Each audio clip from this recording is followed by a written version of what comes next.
Imagine receiving a voicemail from your only remaining family member that ends mid-sentence.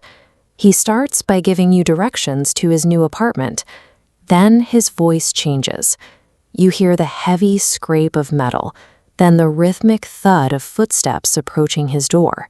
The handle turns from the outside, and the recording cuts to dead air.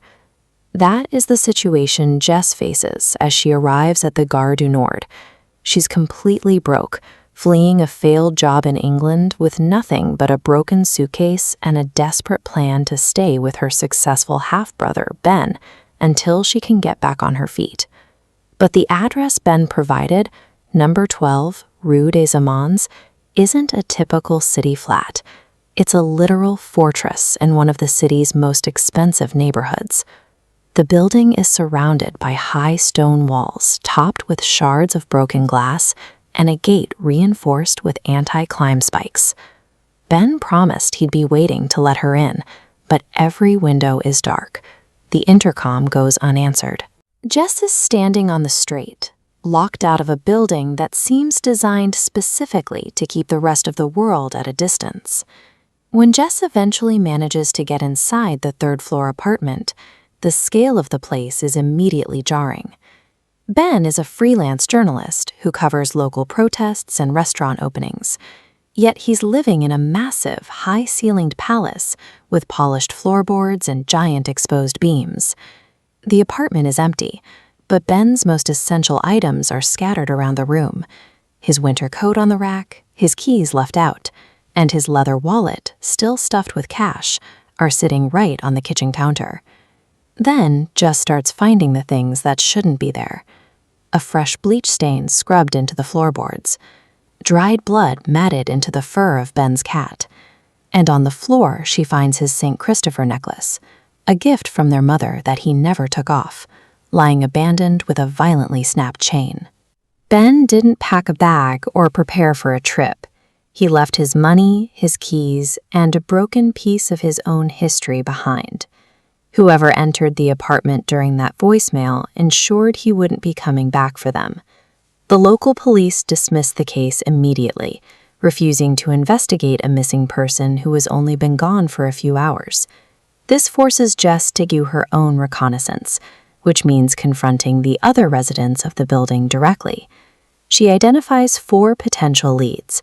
There's Sophie, an icy socialite living in the penthouse, Antoine, an aggressive neighbor who is rarely sober, and Mimi, a young woman who seems strangely preoccupied with Ben's every move.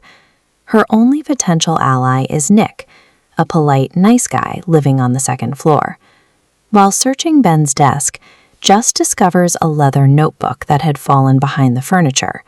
Near the back, she finds a page with a cryptic list of names and a single chilling phrase, La Petite Morte. Sophie M. knows. The discovery shifts the focus of her search. The neighbors aren't just unfriendly strangers. They are individuals Ben was actively investigating. He believed they were hiding a secret, and now Jess is the only one who knows he was onto them. The investigation takes a turn when Jess realizes the building's layout is a deception. These residents aren't independent neighbors. They are members of the same ultra-wealthy family. Sophie, Antoine, and Mimi are all connected to a single patriarch who owns the entire property. As Jess continues to ask questions, the family's mask of politeness begins to slip. The threats become more direct, and the building's concierge eventually corners Jess, whispering that if she values her safety, she needs to leave Paris and never return. Instead, Jess returns to the apartment and begins searching for anything Ben might have hidden. Behind a section of the silk wallpaper, she finds a horizontal gap in the fabric, a concealed door built directly into the wall. Jess is now standing in the center of the family's private estate. The people she is investigating aren't just nearby.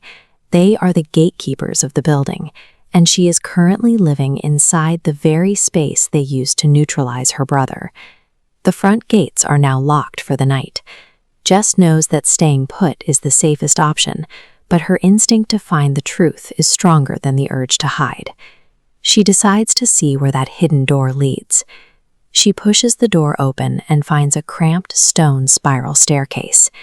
This is the old servants' passage, a narrow artery that runs the full height of the building, completely hidden from the grand main hallways. She climbs until she reaches the attic, a long, thin space beneath the sloping roof.